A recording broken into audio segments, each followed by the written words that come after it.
Good morning, MPC. Ito ang laging handa press briefing. Kasama na natin si Secretary Carlo Nograles. Maraming salamat, Yusek, sa ating mga kababayan, to the members of the Malacañang Press Corps, our friends from the media, sa ating kasamahan sa kabinete, si Secretary Mon Lopez ng Department of Trade and Industry at si Yusek Alain Pascua ng Department of Education, sa ating pong lahat. Magandang umaga.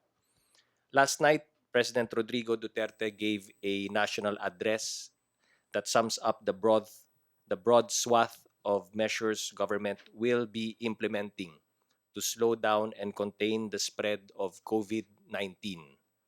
This morning, we would like to provide additional details regarding these precautions. Unang-una, regarding the suspension of domestic air, land, and sea travel to and from Metro Manila that will be implemented starting midnight of Sunday, March 15 until April 14, we would like to stress that the transport of goods to Metro Manila from the provinces and vice versa will remain subject to guidelines. This means that residents of NCR should not worry about the supplies of produce, foods, and other goods in our markets, groceries, and retailers. Kaya po, ulitin po namin, huwag po tayong mag-hoard ng pagkain at iba pang kagamitan. Di po tayo mauubusan. Tuloy-tuloy po ang supplies natin dito sa Metro Manila. Concerned have been raised also about workers living outside NCR who need to travel to Metro Manila for work and vice versa. To address this, we will submit the issue to the interagency task force discussion so we can arrive at a clear policy, and guidelines will be finalized later during our IATF meeting. Regarding international flights, flights from Metro Manila going to and coming from abroad will be allowed, subject to travel restrictions that are currently in place. If you are a Filipino citizen and you are coming from abroad, you will be allowed to come home, subject to strict quarantine guidelines. On the other hand, foreign nationals who want to fly home from Metro Manila to their respective countries will be allowed to do so.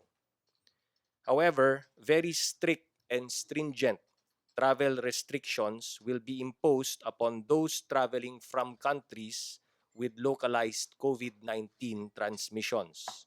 Ulitin ko, Filipino citizens, including their foreign spouse and children, holders of permanent resident visas, and holders of diplomatic visas issued by the Philippine government are welcome to the Philippines.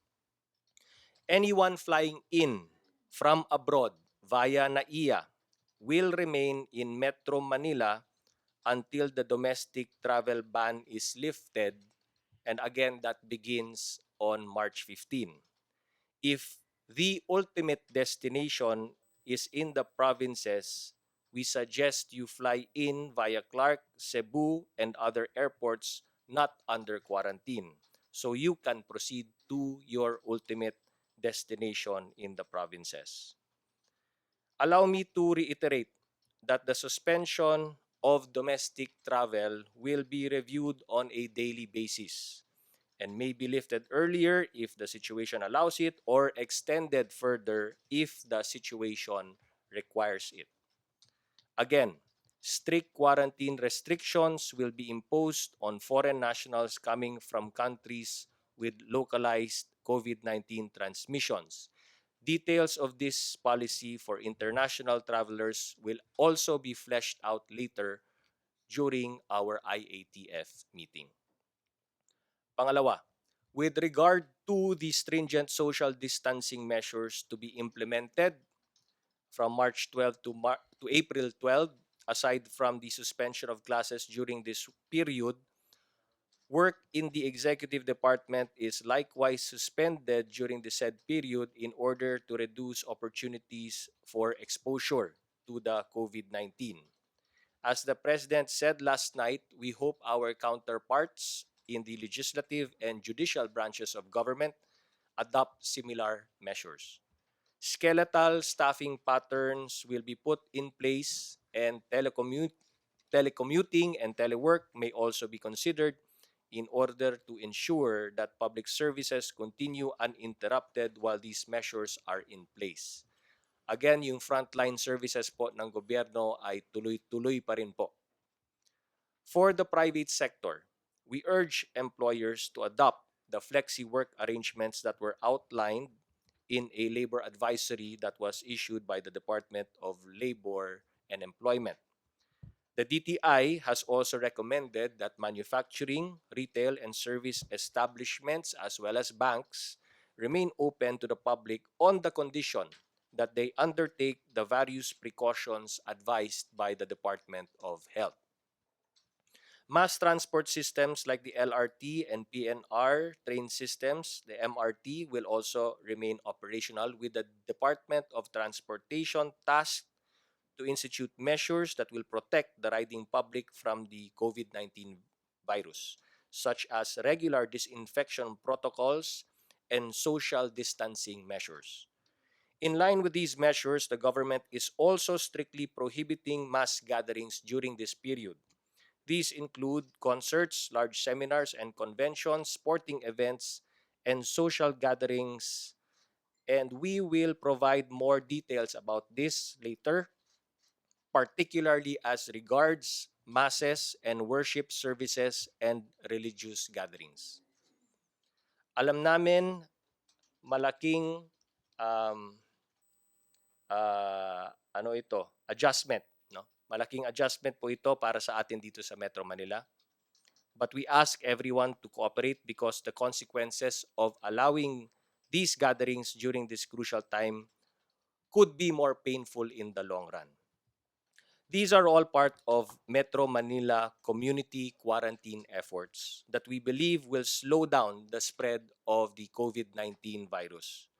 The resolution enumerates the conditions wherein LGUs outside Metro Manila can also enforce the same measures, and we advise LGU chief executives to abide by these guidelines without prejudice to the implementation of other measures that they may deem necessary within the bounds of the law. As resolution number 11 states, these stringent social distancing measures will be subject to review, and as the President said last night, the IATF will be meeting daily to regularly monitor and assess developments in this campaign to contain the outbreak. We would like to assure the public that the concerned agencies involved in implementing these measures are now working out the issuances necessary to operationalize the directives of the IATF resolution. Right after this briefing, members of the IATF will be meeting to discuss these details so that these can be shared with the public at the soonest possible time. We wish to reiterate a point made by the World Health Organization. If countries detect, test, treat, isolate, trace, and mobilize their people in the response, those with a handful of cases can prevent those cases from becoming clusters, and those clusters from becoming community transmissions. This challenge will force us to change our routines and require us to modify our behaviors. Government will not stop us from going about our business, but we have to understand that it cannot be business as usual if we hope to overcome this public health threat. Your government is resolute in its efforts to contain this outbreak, and we thank all the medical and government personnel at the front lines helping us keep COVID-19 at bay. But we in government cannot do it alone. The cooperation of everyone is a crucial component of our campaign to beat this disease. If we remain calm, remain vigilant, and take the necessary precautions, mga kababayan, magtulungan po tayong lahat. Kaya po natin ito. Maraming salamat po. Can we have Secretary Lopez? Thank you. Thank you, everyone. For the DTI, nabanggit na po ni Cabsec Carlo ang mga those matters about trade. Let me just reiterate, at least on the private sector, the business sector, work continues, may trabaho po, and precisely that is the reason why we have to keep it, para ho ang trabaho, ang pangkabuhayan ng ating mga kababayan will continue. May continuity po, no? So merong opisina, may mga restaurants, mga malls, lahat po nung mga napupuntahan natin ay bukas po 'yon. At dahil bukas po 'yon, definitely yung mga pag-supply ho, the supply of goods, both food and non-food, mga cargoes can move in and out of Metro Manila. And because of that, the importance of that is to secure the continuity in supply. Importante ho, may supply parati tayo sa ating lugar kahit kinwarantin po 'yan. There's food, even yung mga ibang pangangailangan natin, personal goods, personal care products, etc.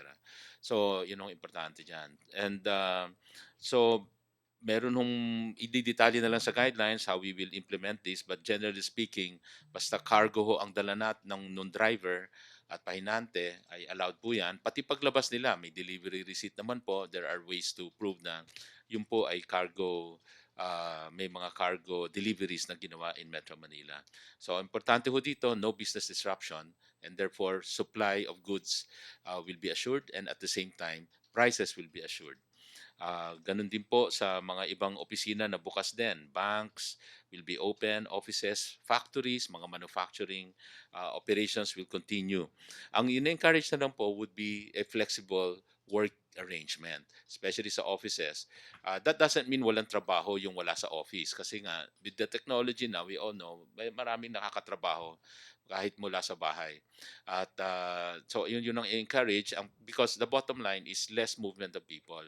No? So, hindi na sila labas ng bahay, maaring kalahati o one-third ay nagro-rotate po. Pwedeng by batch ang pagroon ng skeletal force sa opisina bawat araw or bawat linggo para ho talagang mabigyan ng pagkakataon lahat din dito sa scheme na to. So pwedeng i-rotate yan, skeletal workforce at merong work from home. Sa mga ganun din doon sa mga ibang offices, no? And operations. Banks will be open at saka mga stock markets, lahat po yan, tuloy-tuloy. As mentioned, cargoes, food, non-food will continue. Sa mga workers din po, marami hong katanungan dyan. And inassure po natin na yung mga marami ho talaga mga nakatira outside Metro Manila at everyday nagko-commute sila. So magpakita lang ho ng ID, mga kumpanya will require we would require them to issue IDs to their employees, lalo na those living outside Metro Manila, or show proof of employment. Isa rin po nakikita naming mga coping mechanism dito. I'm sure yung mga ibang kumpanya will just encourage their people, their employees to find a place muna dito sa Metro Manila. Umupa muna sila para less ang movement ng tao. Sa pag ganun paraan din, malilimitahan talaga yung pasok-labas ng mga tao dito sa Metro Manila. On the related item, sa mga produkto po, as you know, nag-declare po ng public health emergency. So immediately, nagkaroon po tayo ng price freeze for 60 days. Ito po would be true for food, yung pong mga nasa SRP natin. Of course, mga medicines, medical devices. So naka-price freeze po yan for 60 days. Sa DA, may mga covered na mga agriculture products na kasama dyan. Rice, corn, cooking oil, fresh, dried, and other marine products, fresh eggs, fresh pork, beef, poultry meat, uh, sugar, tsaka mga fresh vegetables. Yung iba nga ho dito nalagay na sa under SRP. Nung dati ho tayong nagpaliwanag dito under DA. Sa DTI would be the list of those basic necessity and prime commodities that are covered by the SRP system. Ang DOH naman po, mga essential drugs. At ang under DOE, yun naman pong kanilang mga LPG and kerosene. Isa lang hong papaalala rin natin, para intensify ang paghahanap sa mga nagsasamantala, mga hoarders, profiteers. Nagkaroon po tayo ng pagkikipagtulungan sa mandato na rin po ng ating Pangulo na isama ang DILG, ang PNP, Kapulisan, at ang NBI, para mahanap natin, matukoy natin sino talaga yung mga negosyante na nagsasamantala, nag-iimbentario ng malaki hoarding sa kanilang mga warehouse. At yan po ay talagang ipapakita natin yung paghabol sa kanila. Ganun na rin ho sa mga nagbebenta online. Papahanap din po namin kayo, lalo na kung ang binibenta nyo mga medical products. At illegal po yun dahil una hindi kayo certified seller, hindi po kayo drugstore. At saka ang binibenta nyo malamang ay walang FDA seal. At kung may seal man yan, hindi natin alam kung tampered na yan at adulterated, ibig sabihin may halo na, and therefore hindi effective at fake na bale yung produkto na binibenta nyo. So, we're talking to the buyers, wag tangkilikin yung mga online sellers ang ganyang produkto, and to the sellers, ihinto na po ninyo yan at papahanap po namin kayo. Sa mga supermarkets, again, we remind the public not to panic buy. Huwag mo panic buying dahil lalo ho talagang mag-artificial shortage, hindi ho totoong shortage, artificial, for the day, pagka may namamakyaw. Mauubos talaga yung laman ng grocery or yung shelf. Um, Yan po ay siguradong mare-replenish dahil maraming stock sa mga manufacturers. Huwag ho sila magpanik. Mauubos na ho pera nila sa wallet nila. Hindi pa ho mauubos ang supply ng alcohol dito sa Pilipinas. Kaya huwag ho sila mag-apura dyan. At saka intindihin po natin yung mga kababayan natin na nakapila rin doon or may gusto ring bilhin yan. Kaya ngayon, naglabas din kami ng directive na sa mga supermarkets ay limitahan yung number of bottles.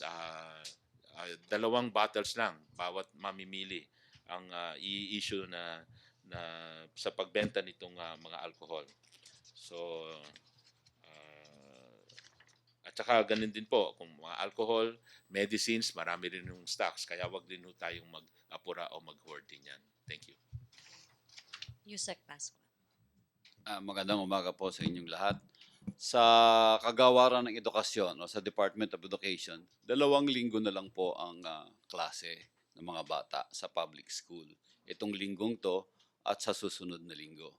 Sa susunod na linggo ay nakatakda ang pagte-take ng 4th quarter examinations ng mga bata. Sa mga lugar na maliban sa Kamaynilaan at dun sa mga walang suspension, ang 4th quarter examination ay gagawin sa mga eskwelahan on a staggered basis. Ibig sabihin po, ang mga bata ay pupunta lang sa eskwelahan next week para lang mag-take ng examination pero staggered basis kung kailan lang sila magte-take ng exam, doon lang sila papasok. This is one measure that we have made in consonance to the social distancing measures that we are implementing. So yan po dun sa mga lugar na hindi suspended ang klase, katulad ng Kamaynilaan. Dito naman po sa Maynila, na suspended ang klase na at dito sa mga karatig lugar din na suspendido ang mga klase, meron pong tinatawag ang DepEd na transmutation formula. Yung pong transmutation formula ay i-compute yung grado ng mga bata magmula ng 1st, 2nd at saka 3rd quarter at yung remaining standing nila less at wala doon yung 4th quarter and then we will be having yung kanilang class standing. Yan po yung transmutation formula na inaayos ngayon ng departamento. May formula po yan at yan formula na yan ay ilalabas natin sa pamamagitan ng DepEd order o kaya DepEd memorandum. Ngayon, meron mga option din po dyan na ang mga bata, kung hindi naman sila satisfied dun sa kanilang magiging grado, ay magkakaroon din po ng online examination. No, isa ito sa mga gagawin ng DepEd dito sa Kamaynilaan on the assumption na ang Kamaynilaan ay mga 98 to 99% dito ang penetration ng cellphone at ang penetration ng Wi-Fi o ng internet. So we could administer online examination by introducing to our teachers and our learners yung tinatawag namin ngayong DepEd Commons. No? We have a DepEd Commons where lessons for the remaining quarter, itong last 2 weeks, ay ma-access ng mga bata at saka mga teacher. Magkakaroon din sila ng review for the 4th quarter and then they can also take the examination online. If the students are not satisfied on the transmutation formula that we will be undertaking or that the teachers will be undertaking. Ito po yung dalawang measure na ginagawa ngayon ng Department of Education para sa ganun matugunan natin itong threat ng COVID-19 sa mga lugar na hindi suspendido ang klase at sa mga lugar din na suspendido ang klase. Okay, thank you. PC question, Vic Samintak.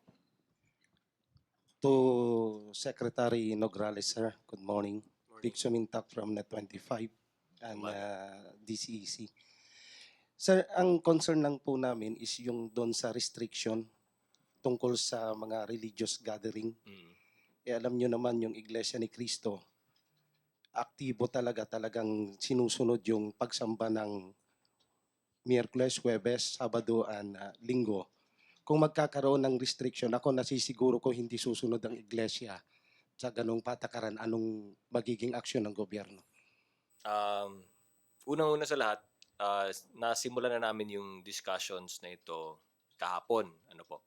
Hindi po namin natapos yung discussions tungkol dito, kaya nga po ipapatuloy namin mamaya. Pakiusap ko po is kung meron pong desisyon ang pamahalaan tungkol po dito, sana sumunod po ang lahat. Kung hindi sumunod, anong magiging parusa? Wala pa po tayo doon. Again, pag-uusapan muna namin. Mag-i-impose kami ng mga regulations at ang pakiusap po namin ay sundin po yung mga regulasyon at mga patakaran, mga guidelines na ilalabas ng gobyerno. Ipinatawag na po ba yung mga concerned religious leaders dyan sa pagpupulong na yan, Secretary? Ang unang gagawin na hakbang ay siyempre ay pag-uusapan namin sa ating interagency task force. Ibibring up po namin kay Pangulo ang lahat ng mga options. Magdedesisyon po ang Pangulo. Mag-i-impose po kami nung aming resolution or ang pronouncement ni Pangulo. Magbibigay siya ng direktiba. At pagkatapos po niyan, yung pakikipag-ugnayan natin sa mga stakeholders na tinatawag. Okay, Chris, Maricel, Chris, and then si Ace. Hi sir, good morning. Morning. Sir, clarification, kasi nakalagay po dun sa guidelines kahapon na once na nagkaroon ng 2 or more cases per city or barangay, naka-lockdown na rin sila or naka-quarantine. In the case of Marikina and Quezon City, does it mean that automatic they'll be in quarantine? Yung in-issue kahapon is already a quarantine for the entire NCR. Yes. So, yung buong NCR as a community ay naka-community quarantine na po yan. Ngayon, meron nga pong tinatawag na possibility na yung LGUs within NCR ay baka mag-impose ng kanilang sariling quarantine in their respective LGUs. Ang pakiusap po namin sa mga LGUs, and I think the Metro Manila mayors are meeting today, no? Outside of our IATF meeting, no? May sarili po silang meeting today. Ang pakiusap ko po sa mga NCR mayors, pag sila po ay nag-impose ng quarantine sa kanilang LGU, ay sana po ay makipag-ugnayan sila sa IATF. Kasi necessarily, if they impose a quarantine in their LGU, ay may implications po yan sa buong community ng NCR at maging yung enforcement na kinakailangan natin i-coordinate with the IATF, primarily with the DILG at ang ating mga kapulisan. So I think maaari naman kaming magkaroon ng kasunduan between the NCR mayors and the IATF and of course ang DILG led by Secretary Anyo. Kasi sir, I think the concern is what if yung mga residente nakatira ng Marikina and their office work nasa Quezon City? So does it mean na hindi sila pwedeng mag-transfer from one city to the other? Yun na nga po. Kasi if you look at our guidelines, ang sabi nga natin, ang general rule is that no domestic land, sea, air travel. No? So let's stick with the land. Sa land travel, ang general rule is no travel to and from Metro Manila. Tapos maglalagay tayo ng exceptions. Yun ang pag-uusapan namin today. Anong exceptions? Pasyente, mga workers, government officials, sa private sector, paano natin yung exceptions doon. So lahat yan ay gagawa namin ng guidelines Mhm. today. Okay. So those guidelines can also be the guidelines to be adopted by the NCR mayors if they impose their quarantine. Kailangan coordinated ang lahat. Kasi alam naman po natin, yung mga nasa Quezon City ay maaaring nagtatrabaho sa Makati, sa Pasig, Yes. and so on and so forth, vice versa. So there has to be a close coordination among the LGUs of NCR. But ang guideline or ang direktiba lang ni Pangulo as a community, NCR is on community quarantine. Sir, you mentioned about the patients. So kasama sila doon sa mga exemptions, especially yung mga galing sa provinces na, for example, nagpapadialysis dito sa Metro Manila. So ano lang yung mga proof na kailangan nilang ipakita? Yun din po ang pag-uusapan namin, yung paano yung exceptions at sino exempted in terms of patients, no? At anong mga conditions for them to fall under the exemptions kasi as much as possible kung kaya naman nilang magpagamot dun sa kanilang probinsya at meron naman facilities, we will try to limit them sa kanilang probinsya. Pero kung talagang yung special care ay nandito lamang sa Metro Manila, then they will fall under the exemptions to the rule. Thank you, sir. Secretary Lopez, yun sa social distancing po, how can we prevent that, especially now na, yun nga, yung iba kasi medyo nagpa-panic buying sa mga supermarket. Will there also be a limit dun sa dami ng mga tao na papapasukin natin sa mga grocery stores? Oo, tama yun. Kahapon nga ho, pinag-uusapan namin yung in a way, mechanism yan. And in principle, if you will allow social distancing as a principle, any establishment at alam niya yung square meter ng kanyang lugar, ma-estimate naman nila ilan ang tao dapat sa loob na yon at any given point in time, maximum number. So that pag na-determine nila yon, let's say sa lugar na to, maaaring sabihin natin 25 lang dapat ang tao dito at any given point in time. So yung kanya-kanya huyang estimate, hindi naman i-determine ng DTI yan eh. It's really just to encourage the social distancing. And of course, they have their security guard at parang sasabihin, 25 na yung nasa loob, wag muna kayong pumasok. Parang yung nakikita natin sa mga sale, no, na pipigilin muna kasi ubusin mo na yung tao doon or pag may lumabas, sige, pasok. So, ganun ho yung ilalagay natin sa guidelines. But in principle, ganun ho, that is the only way we can encourage and adopt yung social distancing. Thank you, sir. Okay, Chris? For Yusek Pasco, sir. Sir, regarding din po sa social distancing, malapit na po yung graduation rites. Meron po ba kayong order dito? Yung mga graduation rites saka moving up ceremonies ay in-schedule na namin yan ng April 13 to 17. Sabihin mga isang buwan pa ngayon. Tatamaan yan ngayon nung 1 month na community quarantine natin dito sa Metro Manila. Kaya mag-a-adjust kami accordingly para sa ganun. Para lamang dito sa Maynila at sa mga suspended areas na may mga suspension of classes. But we have already given the instruction or the secretary has already given the DepEd order that graduation rites or moving up rites will be held between April 13 to 17. Ito ay may implement natin outside of Metro Manila. Pero dito sa mga lugar naman na merong suspension, meron quarantine o may community quarantine, i-adjust lang namin ito accordingly. And then every school can have its own ceremony or its own what we call graduation or moving up ceremony in accordance to the framework of social distancing. No? Kaya sila mismo yon mag-i-implement niyan. Then again, ito ay ang assumption dito, ginagawa ito o ini-schedule ito dahil sa kasalukuyang kalagayan. Kung may mangyayari ulit na development, mag-a-adjust na naman kami accordingly. For Cabsec Nograles. Sir, yung sa social distancing ulit, hindi naman po lahat sumasakay ng MRT, PNR, and LRT. Karamihan po ng masa ay sumasakay ng jeep. Paano po yung process nun? Yung DOTR po yung mag-i-issue ng guidelines tungkol dito. Nung kahapon kasi, yung napag-usapan lang po namin was the MRT, LRT, no? And PNR. Yung naubusan na rin kami ng oras to discuss yung other public utility vehicles.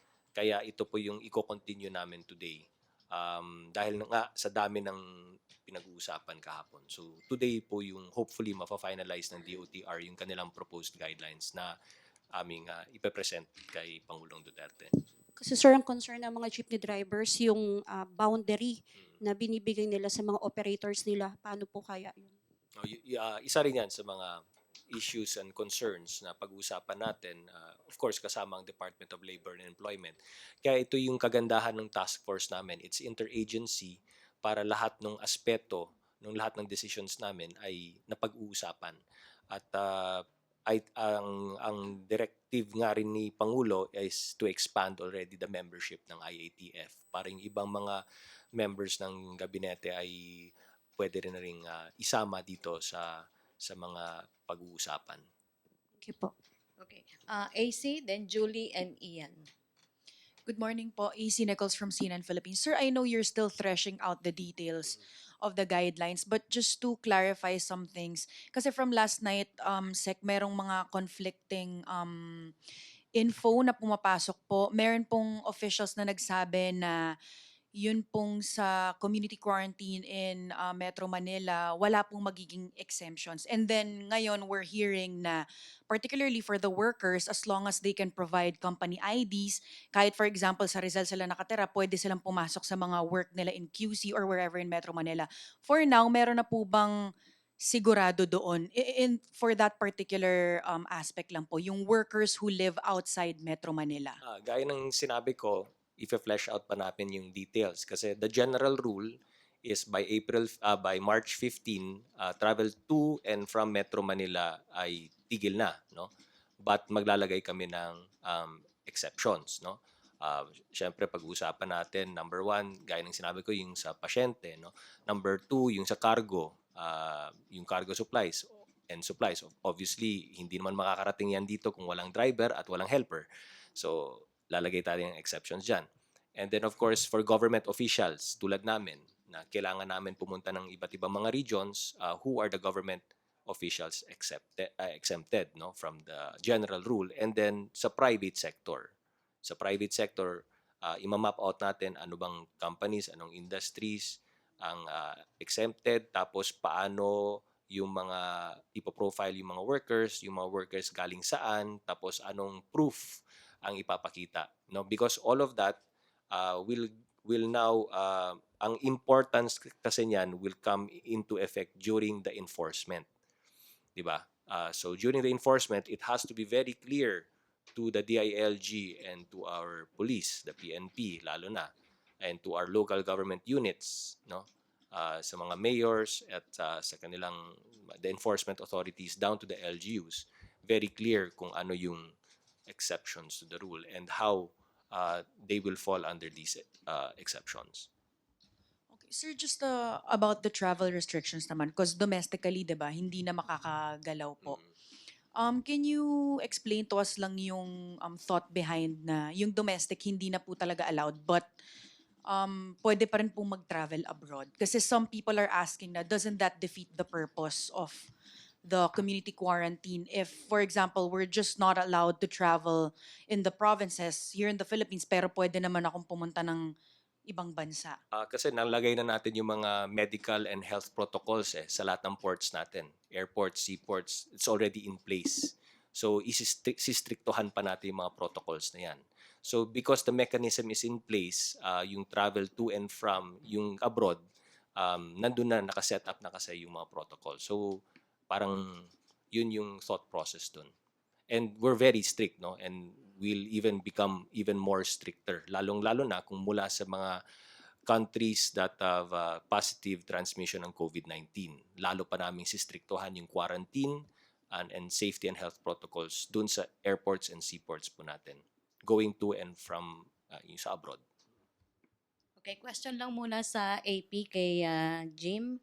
Can you elaborate on the entry restrictions to be imposed on foreign travelers coming from countries with local transmission? Meron po tayong bine-benchmark. So the Department of Foreign Affairs is benchmarking with other countries. So other countries have been already imposing mga strict travel restrictions and quarantine restrictions. So ito yung benchmark natin. No? Anong ginagawa ng ibang bansa?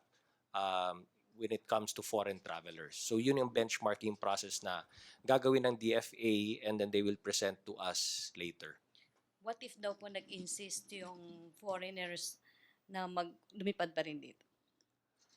Well, if they fly here, may strict quarantine tayo sa kanila, number one. And number two, hindi rin sila they will be in Metro Manila. Hindi sila maka-travel domestically. Though they'll be here in Metro Manila, ika-quarantine natin sila. Hanggang dito lang sila, hindi rin sila makapunta sa mga probinsya. At ang other way out nila is foreign travel out. Okay. Pero kung hindi daw po infected, pwede pa rin papasokin na unsafe naman. May triage kasi yung DOH, di ba? May matrix sila na pagkaling sa ganitong bansa na may local transmission, may symptoms, dito pupunta. Walang symptoms, dito pupunta. Mag self-quarantine. So, meron ng outlined and very detailed matrix at step-by-step process na sinusunod ang DOH and being implemented strictly by the Bureau of Immigration. Okay, thank you. Julie, Ian, Pia, and then Rosalie. Then. Sir, first of all, since you're gonna thresh out pa everything, what will we expect from this? Will you be issuing an IRR or will the president lay down everything in an executive order and when it will be released? Okay, so based on our practice, the IATF will come up with a resolution. No? As we always do, after every meeting, may resolution yan. The resolution will be presented to the President for the President's approval. At we will adjust accordingly kasi yung resolution namin is merely recommendatory to the President. And the President will make the final decision dun sa mga resolutions. After he makes the final decision, then it will be embodied in a memorandum. Hindi na kailangan ng EO kasi ang napag-usapan namin kagabi, pag executive order, may delays po yan. May publication requirement pa. But because of the needs of the time na kailangan immediate, through a memorandum, adopting whatever recommendations ng IATF is already as good as law. No? Because when the executive order creating the IATF came out, very clearly defined dun ang powers ng IATF. And yung adoption ng President through a memorandum is enough to have the force and effect of a law. So the memorandum will contain everything, Yes. not the nitty-gritty. Okay. Yeah, so yung ilalabas namin mamaya is a memorandum. Mamaya, sir.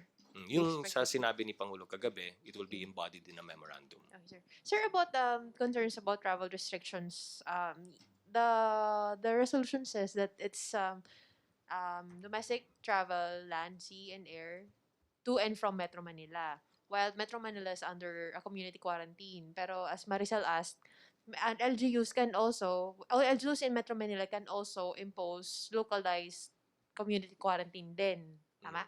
Yes, basta in coordination with the IATF kasi Okay. kami rin ang mag-enforce together with the LGU. So mas maganda may coordination Okay. kami. So yung intercity travel for now in Mhm. Metro Manila will be allowed as Mhm. long as wala pang LGUs in Metro Manila who will declare a community quarantine in their areas, correct? Yes, because we are community quarantine as the NCR being one whole community. Mm-mm. Sir, as to yung pag-allow ng exemptions, may it be for food and cargo, workers, patients, ano po yung, well, aside from the police power, ano po yung assurance natin or what measures will be imposed to ensure na they are not transmitting the virus themselves? For Dun sa- example, magkakaroon po ba ng sa borders po ba ng Metro Yes. Manila or bawa kung magkaroon ng community quarantine dito, magkakaroon po ba ng triage?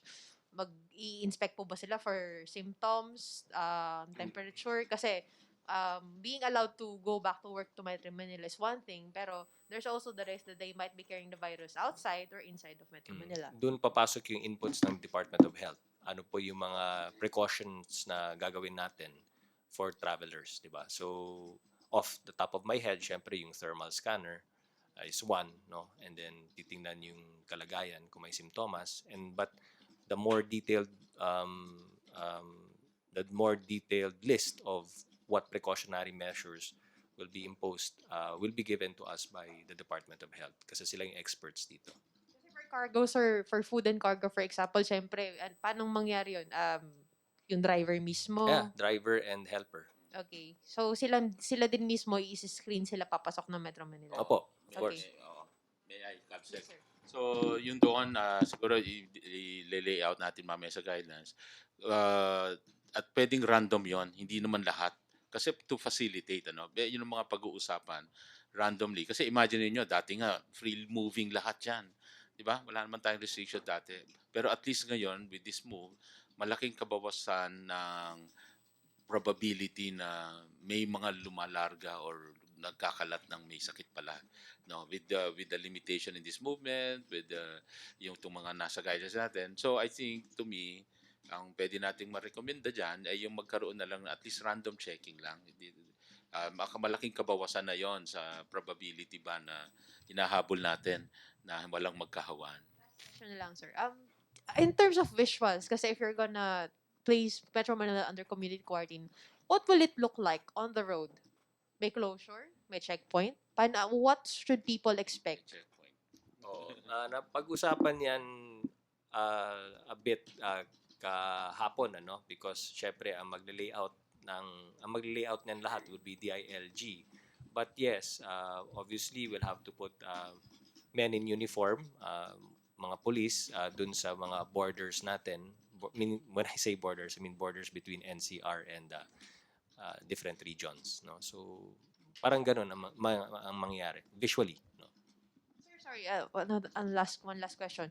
Given na may restrictions tayo, at the same time may exemptions on who will be allowed to travel to and from Metro Manila, do we have like an estimate of by how much can we cut down or minimize yung pag-travel ng tao?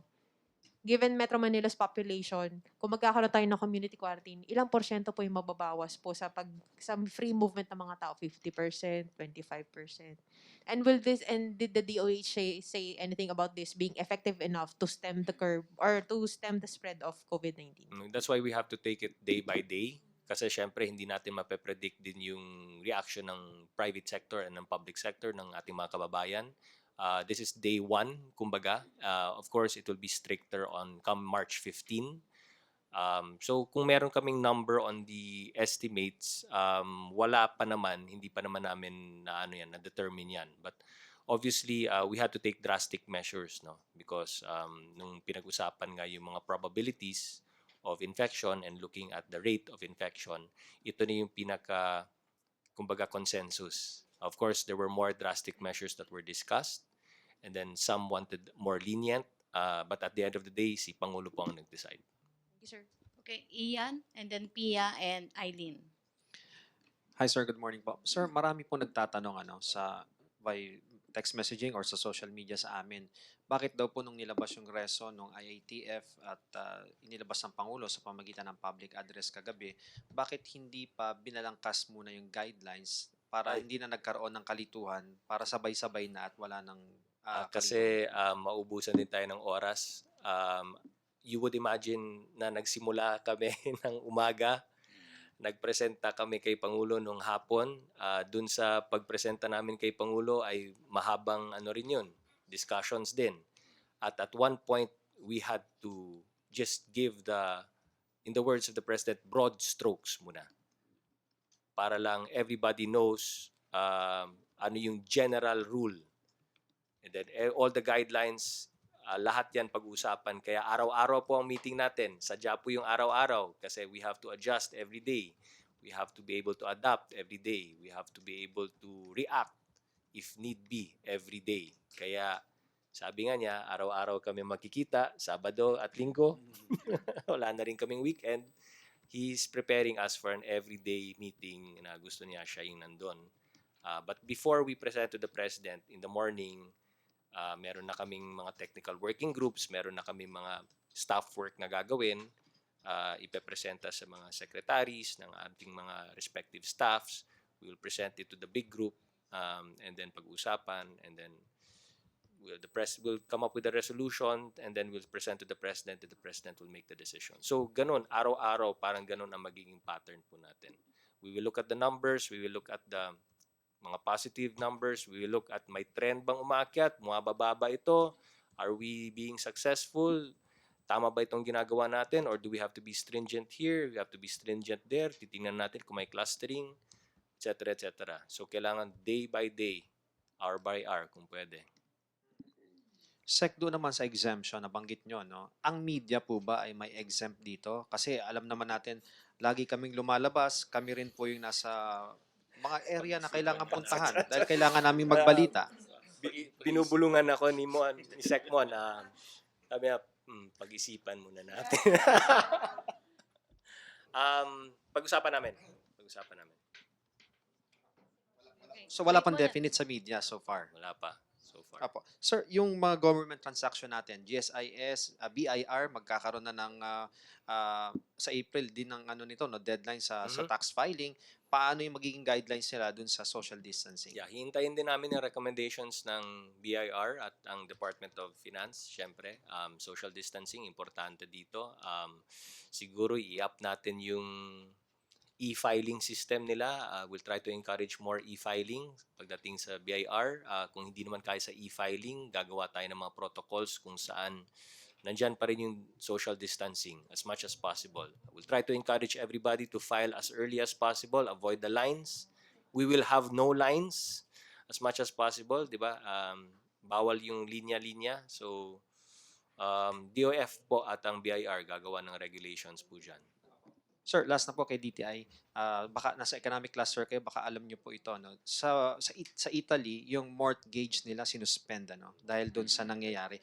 Is the government also keen na gawin ito sa Pilipinas? Oo, na so, suspend muna yung mga pagbabayad? Meron tayong listahan ng mga posibleng support sa mga kumpanya, but we will have to discuss it with the mga regulatory agencies up to what point we can really require. But of course, we will parang moral suasion dito sa mga private companies, the banks, for example, na luwagan yung, let's say, amortization. Kanila naman galing na, sige, yung 1 month ngayon, like April, March, April, pwede nating i-slide. No? May mga ganyang paraan or bawasan ng interest, cost, i-discount natin yan. In fact, may panawagan din kami sa mga malls. Obviously, matumal ang tao ngayon sa malls at yung mga tenants doon, yung mga retail shops, ay malaki ang kinakargang operating cost. So pagdating dyan, nakikiusap kami sa mga malls na alam naman natin malalaki naman ang kita nila, na sana bigyan nilang discount or reprieve yung mga tenants nila dahil mahal ang binabayad ng mga renta ng mga to. At kumbaga sa kita ng mall, mas napakalaki naman versus sa kinikita ng bawat SME or bawat tenant. No? So may mga ganito rin na manggagaling sa private sector yung pagpapaluwag mas para dun sa mga negosyo nila. So we're talking of bank loans, amortization, interest rates, pati sa mga leasing. So magbibigay kayo ng guidelines sa mga bangko, Oo, sir? well, yun ang didiscuss namin sa monetary, sa central bank, no? Sa BSP, at saka DOF. Okay, Pia, susunod si Eileen, and then si Rosalie and Alvin. Sir, ay kay Cabinet Secretary. Sir, you said that yung travel restrictions will be assessed daily. At one point, will we, parang ano po yung magiging batayan natin to determine whether itong mga travel restrictions via land, air, and sea are not effective already and kailangan na rin siyang tanggalin, sir? Meron kasing technical advisory group, ang IATF. They are composed of expert epidemiologists of the country. Sila pa yung magbibigay sa amin ng recommendations. So sila yung, kumbaga scientifically and medically speaking, titingnan nila yung numbers, sila yung nag-aaral ng numbers at ang trends, possible surges or clustering. Sila yung nagbibigay ng technical, medical, and scientific advice po sa amin. Like, for example, sir, if yung cases magkaroon ng localized transmission inside and outside Metro Manila, yun, titignan pa rin natin if there's a need, sir, to sustain yung mga travel restrictions na ganyan. Kaya nga, kung nakita ninyo yung pronouncement kanina, yung LGUs outside Metro Manila, nagbigay na kami ng guidelines sa kanila that they can already impose their own self-quarantines, even down to the barangay level. If 2 households in a barangay nagkaroon na ng infection ng COVID-19, barangay, you can already impose your quarantine. Ganun din sa city. If two barangays naman ang magkaroon ng separate COVID-19 positive, city, municipality, impose your quarantine agad. And then the province, ganun din. Kung dalawang component cities or municipalities magkaroon ng dalawang positive, impose agad. So ito yung guidelines na ginagawa natin para may self-defense mechanism agad yung mga LGUs. At pag nag-impose na sila, they can already declare a state of calamity and they can already use their quick response fund. Kailangan mabilis ang action dito, hindi pwede pabagal-bagal. Also, sir, marami po kasi yung mga nagulat dun sa pronouncements ni President Duterte. Yung mga nandun po sa probinsya, I understand marami po ngayon yung are scrambling to get flights uh, going in Metro Manila, mga Metro Manila residents. What if, sir, hindi sila makaabot doon sa March 15, sir? Meron po ba tayong exemption sa kanila? Hindi namin napag-usapan yun kahapon. We wanted to set a deadline. Obviously, there was pinag-usapan yung how many hours, di ba? Pinag-usapan anong date. Tapos the president wanted to be specific. Dapat may oras, dapat may date at may oras para talagang yun na yun. So hanggang doon na lang yung pinag-usapan because there was a lot of debate on terms of the number of hours or the date or the time and then nagkaroon ng decision. So, if ever, sir, so far, sir, habang wala pang napag-uusapan yung IATF, pag naabutan ka ng deadline March 15 at ikaw ay Metro Manila resident, lockdown ka, hindi ka pwedeng makapasok sa Metro Manila. Unless you fall under the exceptions. No? Kay Secretary Ramon Lopez, sir, what about yung mga workers na belonging to the informal sector na nagtatrabaho din po sa Metro Manila na hindi po makapagbigay ng ID or makapag-present ng proof of employment? Ano po yung gagawin natin para Well, sa kanila? sir? generally speaking, pagka informal sector, yung kung mismo sila yung negosyante, no? Doon na lang sila sa ibang lugar muna magnegosyo, wag na sa Metro Manila. No? Para hindi naman sila registered eh. Technically, pwede silang magnegosyo kahit saan. No, yun ang kaya dapat mag-register sila, no? Tapos ganun na rin doon sa workers na yon. Kasi kaya importante may ID eh. Limit talaga natin yung movement in a way 1 month. So i-encourage na lang natin silang either mag-register sila or doon sila sa lugar kung saan sila nanggagaling. Huwag na pumasok sa Metro Manila because yung general principle po, tulad na sabi ni Capsec, talagang ma-minimize yung movement. So, yun lang. Meron lang may phone in question lang. May tatanong kasi yung sa bangko. Ulitin natin yung bangko, tuloy po ang operation niyan. Kasi nagpapanik yata yung ibang tao, naghahaba pila sa mga ATM. So may replenishment po yan. Huwag sila mag-alala, hindi maubusan ng pera mga bangko at i-replenish po yan. Normal operations po tayo sa bangko, sa mga ibang mga business establishments. Sir, also nabanggit nyo rin po sa mga workers outside Metro Manila, suggestion nyo po sa kanila, mangupahan na lang po dito sa Metro Manila in the meantime. May tulong po ba tayo ibibigay sa kanila kasi not all can afford? Hindi naman po. Actually, ito naman ho ang mga pwedeng gawin ng kanilang mga employer na silang on their ang kusa nila na mag-upa lang ng mga kwarto diyan na sagot na nila bed spacing. Hindi naman ganun kalalaki but kung gusto nilang matulungan yung mga nagtatrabaho para sa kanila. Mga suggestions lang ito na mga pwede nilang gawin.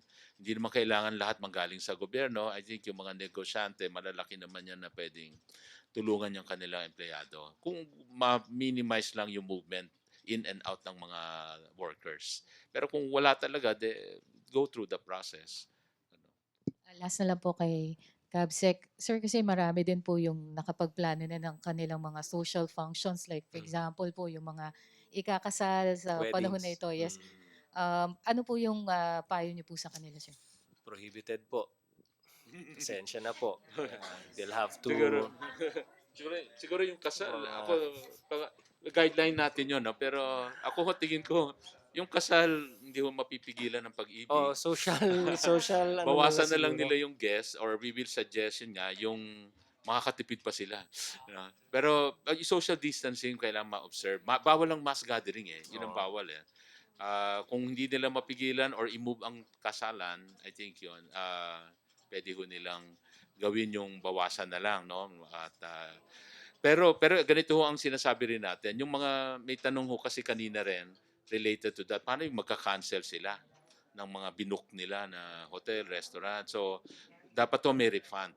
Kasi force majeure po yon. So, wag silang matakot na naku, paano to, nag-down na kami, tapos ayaw i-refund. Pwede po silang mag-file ng complaint sa DTI, Consumer Complaint 1384 hotline.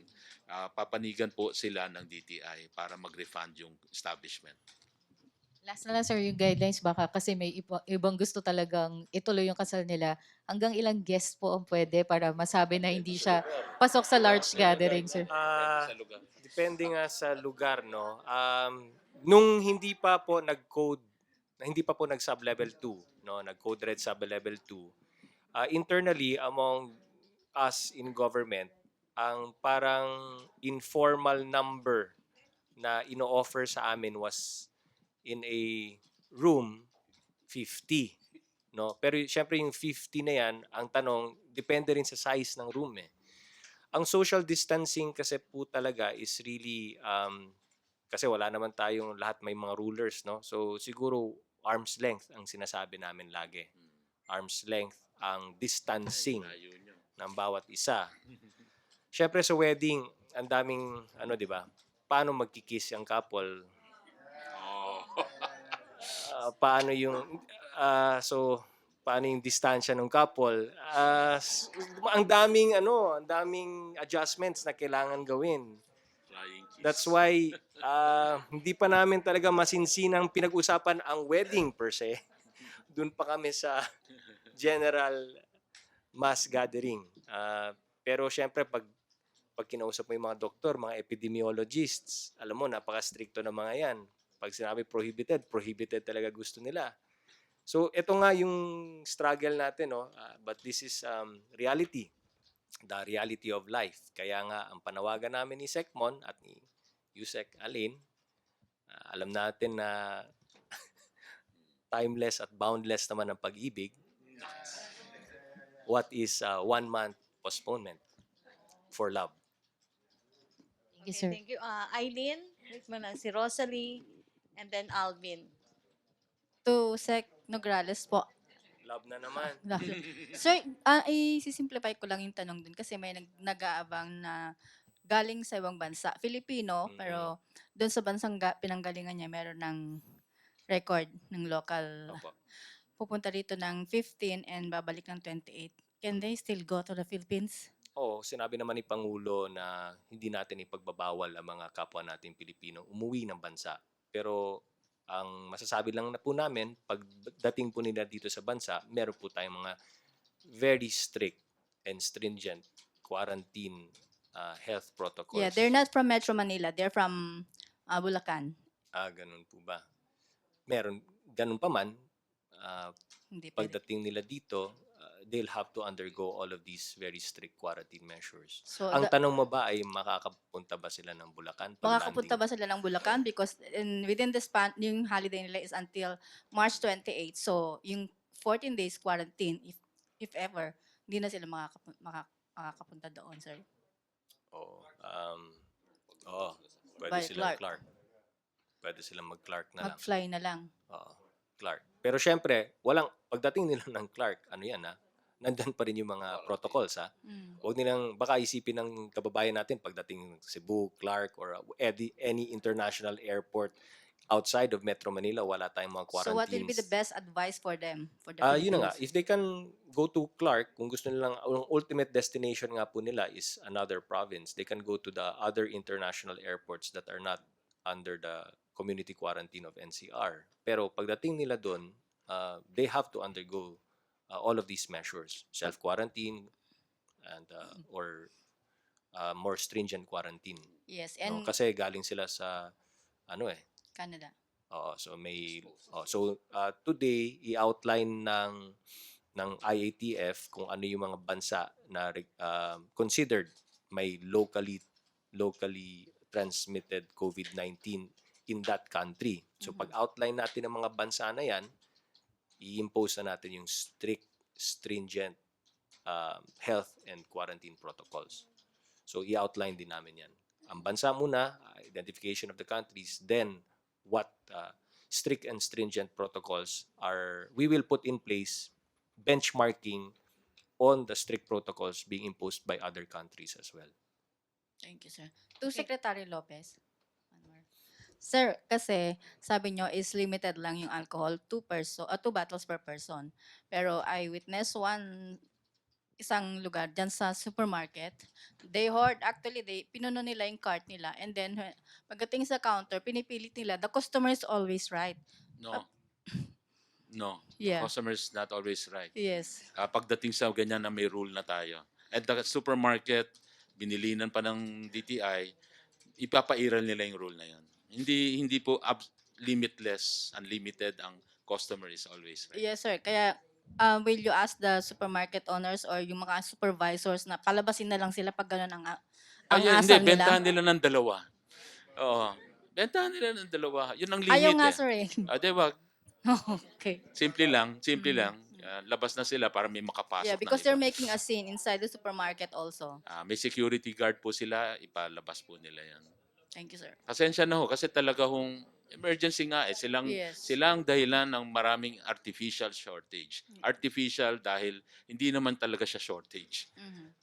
Thank you, Wow. sir. Okay, friendly Gusto ko- reminder, please limit your follow-up questions. May phone-in question lang para kay DTI Secretary Lopez from DCMM Julie Hidalgo. Ano daw po ang action ng government sa napakahabang pila ngayon sa grocery? May sinabi siya ditong lugar, pakita ko na lang mamaya sa inyo. And then si Tuesday New ng DCBB, ano daw po ang action ng government sa transactions like yung sa SSS, PhilHealth, GSIS? Yung pila ho, sorry. Pila ho sa grocery. We will encourage nga ho yung social distancing. I mean, ating mga kababayan, marunong naman din silang, kung makikinig ho sila, makikikooperate sa gobyerno, alam naman ho nila na wag na nila siksikin yung mga katabi nila. Yung ganyan, yung maintain a distance. No? So, pero kung may pila, wala tayong magagawa ho, may pila at marami bumibili. But maintain the distance. Yung pong sa Masasanay din tayo doon. yung sa government transaction, Secretary. Tuloy pa rin po. No? Ang sinasabi naman natin, skeletal workforce. So each and every agency ngayon, because of the directive of the President, will have to determine for themselves kung ano yung ibig sabihin ng skeletal workforce dun sa kanilang mga ahensya. But ang kolatilya dyan is pag frontline services, tuloy-tuloy po. No? So frontline services, i-determine din po ng mga ahensya ano yung mga essential at frontline services ng kanilang mga ahensya. Tuloy pa rin po yan. So, but transactions with government must continue and it will continue. Okay. Mag-last 5 na tayo kasi may meeting, I think may meeting sila, Secretary. Si Rosalie and then Alvin. Hi po, Secretary Nograles. Yung, sundutin ko lang po yung binanggit nyo na may skeletal force pa rin po sa mga pangunahing ahensya ng gobyerno. Exemption din po ba yun kung may appointment ka sa mga government agencies na to kung magagaling ka sa probinsya? We'll have to determine again who are the government officials and workers exempted from the general rule. I mean, sir, kung halimbawa po taga-probinsya ako, Mhm. may transaction po ako sa PhilHealth or SSS or any na ang office po ay dito, ang main office po ay dito sa Metro Manila. Kaya nga kailangan ayusin na po natin, ma-utilize natin yung technology. Kung kaya sa technology, kung paper lang yan na kailangan ipadala, hindi na kailangan siguro ng physical presence. So yun yung ating gustong i-impose sa mga government agencies. We can, if pwedeng dokumento, hindi na yung tao, di ba? Para limited na po yung movement. Sir, do we expect within the day yung planchadong regulations ay ma-release and how will the public know about this po? I-announce namin agad. Of course, meron tayong di ba? Syempre, ang constraints natin today obviously is time, di ba? Kaya nga araw-araw 'yan eh. As much as we want to detail everything, sabihin ko na ngayon na maaring hindi namin madetalye today, meron pang tomorrow. Meron pang magtatrabaho nga kami hanggang everyday nga 'yan eh. So, as much as we can flesh out as many details as we can, i-flesh out namin. At tapos ilalabas namin. Kung kulang pa, di bale, okay lang yan. Tuloy-tuloy pa naman mga meetings namin. Tapos, syempre, magkakaroon tayo ng feedback mula rin sa public. And we value the feedback. participatory governance nga to, di ba? So, we value the feedback. Maaring may mga scenario kaming hindi na take into consideration. Pag-uusapan naman namin, then we'll put some more guidelines. Okay, thank you, sir. Yung sa amin ho doon, like on the part of the business, yung mga sasama ho sa guidelines, parang living document ho nakikita natin to. It's a working document na pag meron tayong maagrihan ngayon, ito ang palisiya, but we will still subject it to the stakeholders, then we can improve on it. So that is how we will operate ho dito. Dahil kung bibigyan nyo kami sa araw, hindi ho magiging perfect yan. Magiging continuing po yan. Okay. Alvin, friendly reminder, limit your questions, please. Alvin, and then si Secretary Lopez, magandang umaga po. Magandang umaga po. Secretary, doon sa issue ng hoarding, may mga tinututukan ba kayong mga hoarders base na rin doon sa mga complaint na nakakarating din sa inyo? Meron actually yung ating Consumer Protection Group at saka yung NBI, meron silang mga minamanan ngayon.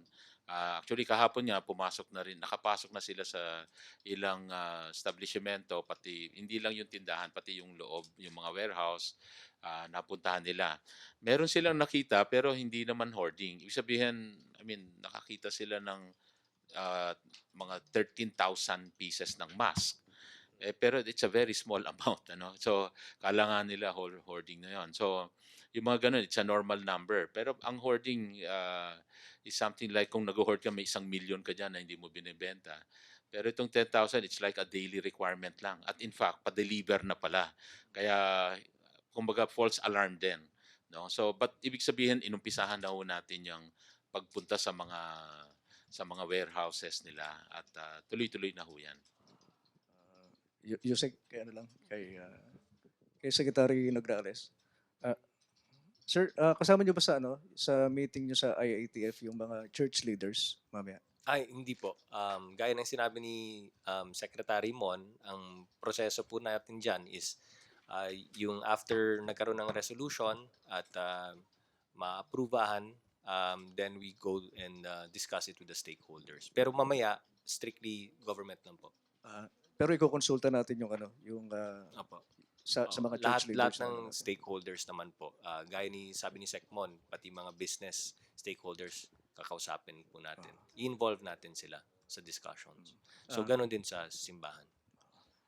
Yusek kay Asik na lang. Kay Yusek Pascua. Yusek Pascua, paano nga pala yung mga teachers saka teaching personnel ngayon suspendido yung klase? Anong magiging routine nila? Yung mga teachers na nasa mga eskwelahan na suspended ang klase, hindi na sila inire-require na mag-report sa school nila. But there are certain learner-related matters na pwede silang papuntahin sa eskwelahan para gawin yon kung hindi ito magagawa online o kung hindi ito magagawa sa kanilang mga tahanan. No? Meron tayong ganyan. At ang mag-order sa kanila na pabalikin sila sa kanilang mga paaralan kung sakasakali man at kung importante man na kailangan nilang pumunta sa eskwelahan ay yung superintendent, yung division superintendent. Yun yung ginagawa namin ngayon yung process nito, yung DepEd memorandum, para sa ganun ay malinaw at walang magiging conflict dahil yung iba ang nasabi nga, nire-require daw silang pumasok para mag-disinfect ng paaralan at other non-teaching related matters. Gusto namin klaruhin through a DepEd memorandum na ang mga guro natin sa mga lugar na suspended ang pasok ng mga bata ay hindi na sila i-require na pumasok ng paaralan. Maliban lang kung may mga learner-related matters na kinakailangan silang pumunta sa eskwelahan dahil hindi nila magagawa yan online o hindi yan magagawa sa bahay o sa tahanan. Pero ang mag-o-order po niyan ay yung division superintendent. No? Inaayos natin yung DepEd memorandum para sa ganyan na patakaran. Okay, may question. Yusek, may input si Sec Sunny Dominguez kasi naka-self-quarantine siya. So, nakikinig siguro siya kaya nandito. May input lang ho siya sa atin para sa ating lahat na may katanungan yata kanina tungkol sa pag-file ng income tax. Kaya dito, sabi niya, we cannot extend the April 15 deadline. It is in the law, but we can allow amendment of returns without payment of interest subject to certain conditions, like yung no variance of more than 25%. This will be in line with the SEC's extension of deadline of filing of audited FS of 60 days. So yun naman ang input kay Secretary Dominguez. Opo. May tanong lang sandali yung DCRH, si May. Yung brother daw po died March 11. Naka-book po sila Australia to Manila, arriving on March 18 and will return. Ang return flight po, March 24. Australian citizen na po ang kapatid niya kung pwede daw po umuwi. And then yung may mga relatives po daw from Cavite, Laguna pupunta ng Wake, kung pwede daw po yun. Australian, hindi siya dual. Yun lang po yung sinabi niya. Nakabook sila from Australia to Manila pupunta. Kung dual, Australian citizen po. Yung sister niya. Australian na. Opo. Australian na, foreign na. So, iti-treat yan as foreign national. So, nandun na yung nandun na yung mga policies and mga patakaran, di ba? In terms of quarantine, cannot travel outside of Metro Manila if it's not so yun nga ang encouragement nga natin, if ganon, maybe they should go to another airport, international airport na wala sa NCR. Okay, thank you. Last four. Good morning po. Cabsec Margo from Sunshine Media. Hingi lang ako ng reaction doon sa statement ni SP Soto na itong lockdown is a case of overreaction. Ay, hindi po to lockdown. It's community quarantine. At i-define namin mamaya sa Interagency Task Force meeting kung ano yung mga yung definition ng quarantine, anong do's and don'ts ng quarantine, anong implications ng quarantine. This is not a lockdown kasi iba yung connotation ng lockdown eh. Pag sinasabi mong lockdown, ang daming interpretation eh. Hindi naman siya a technical meaning. But if you say quarantine, may technical, medical meaning po yan. And that's why we avoided using the word lockdown. Kasi ang imagination ng iba, pag lockdown, wala nang cargo, wala nang papasok na food supplies. Kaya na nagpapanik. So deliberately, we don't use the word lockdown because kung ano-anong lumalabas sa social media na ibig sabihin ng quote-unquote lockdown. So perhaps with all due respect to Senator and Senate President Soto, baka kasi yung ibig niya sabihin ng lockdown is yung connotation nga na yun na wala na, cut off na yung food supplies natin, etc. etc. Sarado na lahat, no? That's why yung community quarantine as a technical term will be defined later ng IATF. Pero yung pag-prevent po natin ng travel to and from Manila, ang sinasabi po, dito tayo nag-overreact yung palace. Hindi naman. That's why, like I said, may general rule and then we will put the exceptions to the rule. Para naman, gaya ng sinabi ni Secretary Mon, syempre, yung exceptions on terms of the work, in terms of business, cargo, di ba? Labas-pasok pa rin, food supplies, di ba? All of that will... Tingin ho namin medyo balance na ho yung itong inisyo ho ni Presidente. Matagal ho actually yung debate, usapan, diskusyon yan the whole day yesterday mula umaga hanggang nung gabing lumabas si Presidente. Even with the President joining the discussion. At napakahirap na decision, pero alam niyo naman po, pag pinag-usapan public health, maraming mas stricto pa na dapat ginawa actually. Pero in consideration also of yung itong mga economic activities, kaya ho binalanse rin po ang lumabas dito. Pero ang pinaka-suma total ho nito, syempre pagdating ho sa public health, mangunguna ho yan pati kesa sa economic activities.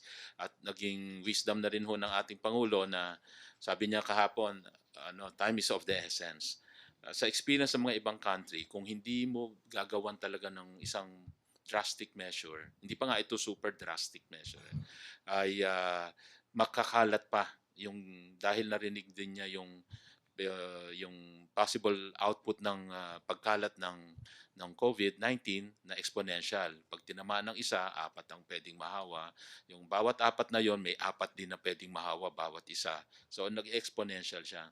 Kaya the earlier the better kasi kung hindi nga raw puputulin kaagad ngayon, ay posibleng humarap tayo sa libo-libo pang kaso niyan in a few days. Kaya this is really a measure parang kung hindi ngayon, kailan, no? Yung baka tumagal pa at by that time ay libo-libo na yung maging problema and too late. At ito rin learning din po, mahabang diskusyon kahapon, learning ng mga ibang bansa na hindi masyadong nag-stricto sa umpisa, ngayon more than 1,000, 10,000 yung kanilang may sakit. So para hindi tayo umabot doon, it's learning na wag na nating gayahin yung mga ginawa nila at mas mag-stricto tayo. Yung mga ibang nag-stricto na control kaagad nila. Kaya kami din sa economic team, una nag-o-object kami sa ganitong klaseng quarantine, but in the end syempre pag nag-decide na yung may bahong wisdom ng Pangulo ay makikita nyo na tama nga yung kanyang naging desisyon. Pero ang maganda nakita natin with minimal disruption dito sa mga pagkain, sa goods, sa negosyo, sa trabaho, especially andyan pa yung kabuhayan. Kaya maganda, balance na rin po. Okay, last four na tayo. Si Vance, Ace, AC, Julie. Si Vance muna. To CABSEC Nograles, please. According to Senator Joel Villanueva, he's appealing to the government to pay also these contractual workers during this quarantine period. Kasi even nagre-report sila sa kanilang trabaho. Will the government do this? Unang-una sa lahat, ang aming pakikiramay, condolences kay Senator Joel Villanueva at sa kanyang pamilya. Dun sa suggestion niya, pagdating kasi sa government agencies, gaya ng sinabi ni Pangulo, ang pronouncement niya is skeletal force, but frontline services will continue. So it's really up to the agencies kung paano nila i-define yung skeletal force, no? At sino yung magbubuo ng skeletal force. So kasama na po dyan sa paggawa ng guidelines ng kanya-kanyang ahensya yung treatment niya dun sa contract of service, job orders. So we leave it up to the different agencies to make the necessary adjustments and decisions when it comes to their own workforce. Yun po. Okay, sir. Isa lang po, sir, no? On another issue, yung kasi sinasabi niyo may mga checkpoint. Let's say galing sila sa mga provinces, pumasok ng Metro Manila. How will you know kung totoo itong IDs nila? Mamaya may peke dito. Yun na nga. So siguro ito na rin po yung pakikipag-ugnayan natin with the private sector. Sa government, madali naman yan, no? But with the private sector, ito yung kailangan ayusin din natin yung pakikipag-ugnayan with the private sector in terms of validating, no? Somewhat yung mga ID or certifications na i-issue po nila. Again, it's something na in the works, no? Kasi paano mga isa-certify? So dapat may kaugnayan with maybe DOLE or DTI. So dapat meron ding some sort of proof also, no? Or certification din from government agencies. Again, yung detalye po niyan ay pag-uusapan mamaya. Okay, thank you. Thank you, Vance. Friendly reminder, limit your questions. May commitment po ating mga guests. Vic Sumintak, AC, Julie, and last, Ian. Hi po. Yung doon lang po sa technical word na ginagamit natin. So klaro po, community quarantine. Yes.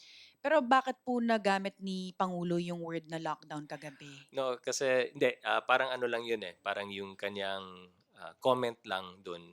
Parang it's like, I think the exact word that he say, it's like a lockdown. No? He didn't also want to use lockdown kasi na-explain nga na may technical meaning.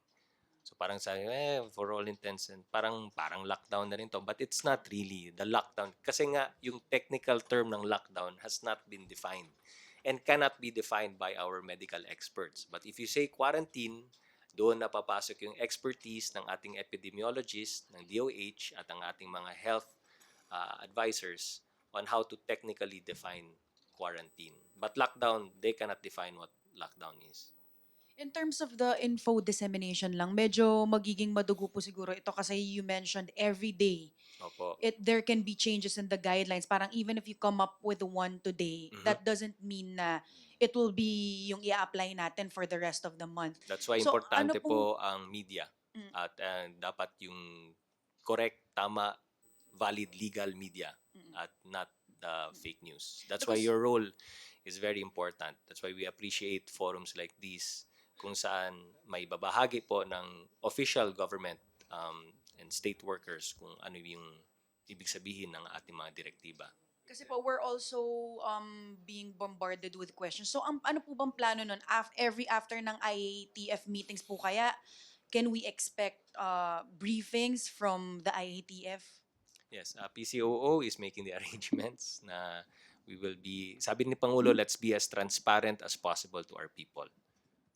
That's his order. And if ever yung basic principles naman po dyan ay nasa-set na yan eh. Ang nagbabago na lang yung fine-tuning. Yung mga tulad ng mga tanong po ninyo, it would be a good guide for us to be able to answer. And that this will be covered or answered also by the guidelines. Okay. MPC, sorry, pero brief na lang.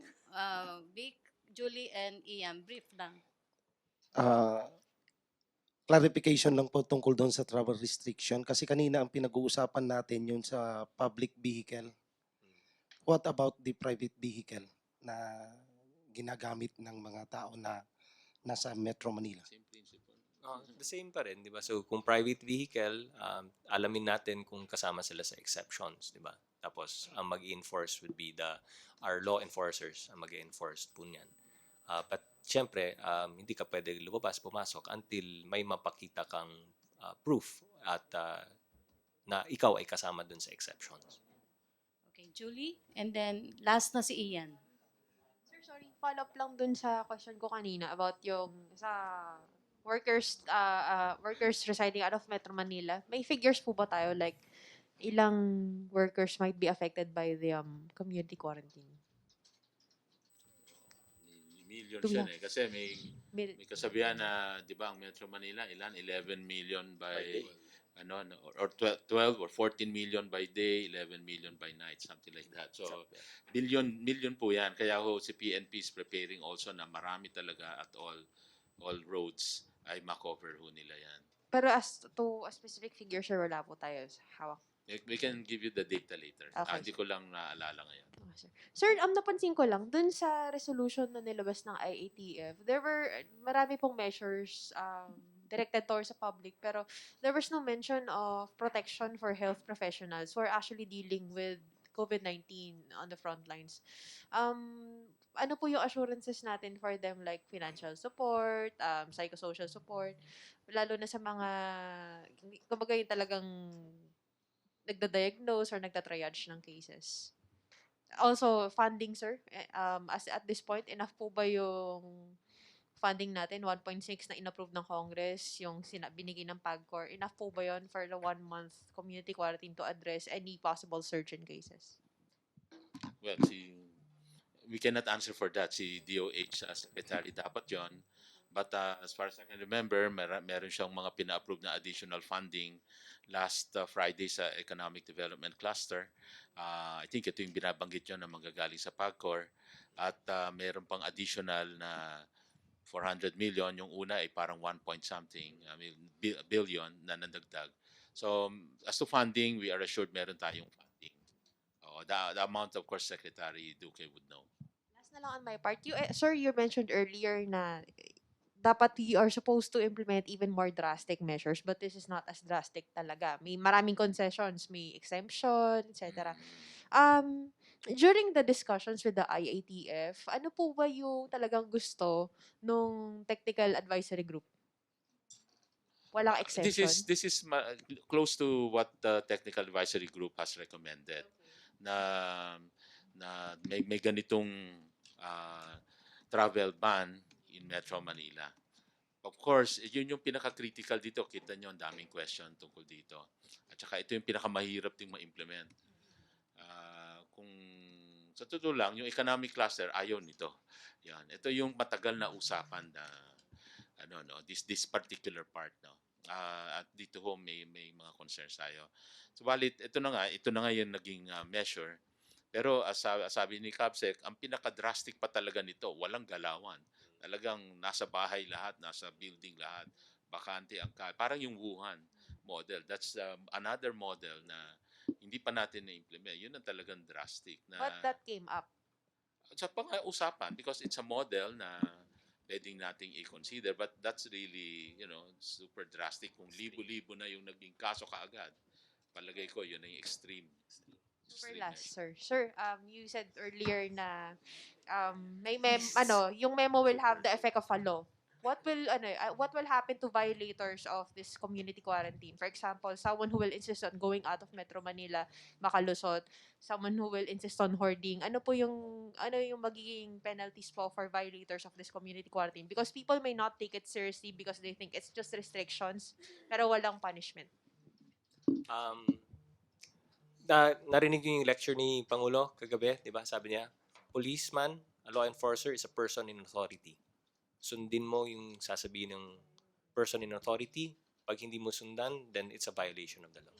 Tapos doon naman sa mga overpricing, hoarding, may ibang batas yan na talagang may penalty yan at may criminal charge pa. Okay, thank you po. Last question, Ian.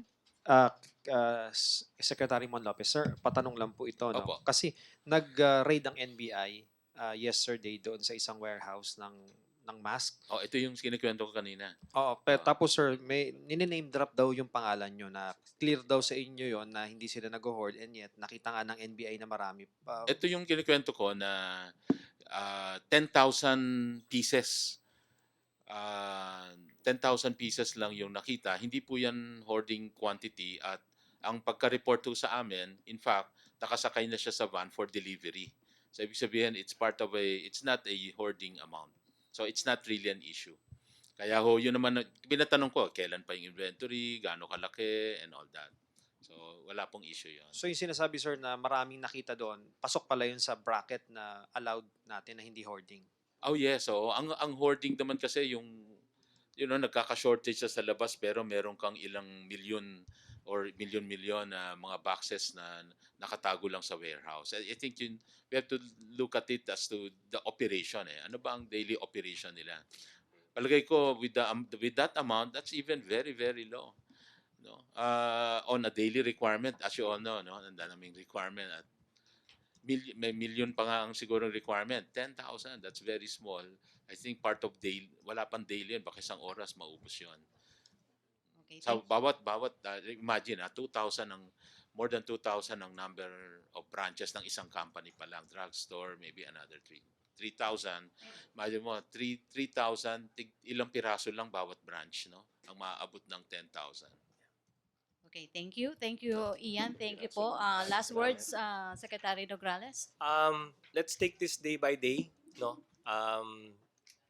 Gaya ng sinabi namin, nagbigay lang po ng broad general rules si Pangulo today, kahapon, kagabi, and then today, i-flesh out natin yung details and so on and so forth.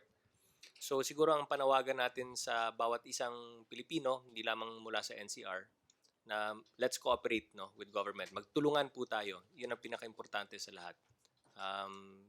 We all have to do our share, both public sector and private sector. Lahat po tayo magtulungan. Sama-sama, kaya natin ito. Okay, Secretary Lopez. Well, I'll just reiterate, no, yung sa trade ay makiko-operate po yung mga nasa tindahan, mga resellers, sellers, supermarkets, groceries to price within SRP, observe, no price change.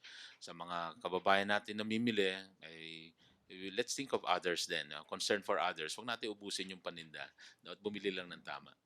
Thank you. Yusek Pascua. Yung nasabi kanina natin na hindi na pinapupunta yung mga teacher sa loob ng paaralan during the suspension of classes.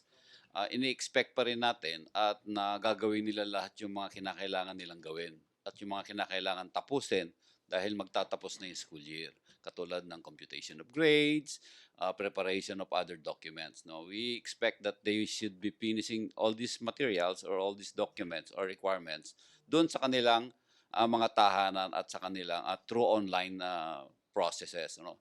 At gusto rin ng Department of Education, ang Kagawaran ng Edukasyon, na bigyan ng assurance yung mga delegado ng National Schools Press Conference at saka yung mga National Festival of Talents na nasa Isabela pa at saka nasa Cagayan pa, na inaayos na ng kagawaran yung mga kinakailangang mga proseso at mga pangangailangan nila para makaalis sila sa Metro Manila bago mag-start ang community quarantine ng NCR sa March 15. No? Inaayos na natin lahat yan at lahat ng ahensya ay nakikipagtulungan para sa ganon ay yung mga taga Visayas at saka mga taga Mindanao ay makalipad o maka-travel ng husto before the imposition of travel restrictions. Okay, thank you, Yusek Pascua. Thank you, Secretary Nograles, Secretary Lopez. Thank you, ASEC Queenie Rodolfo, ASEC Bam Garcia, Director Pebbles Duque. Back to main studio sa Radyo Pilipinas and People's Television Network. Kasalukuyan natin kinaharap ang COVID-19.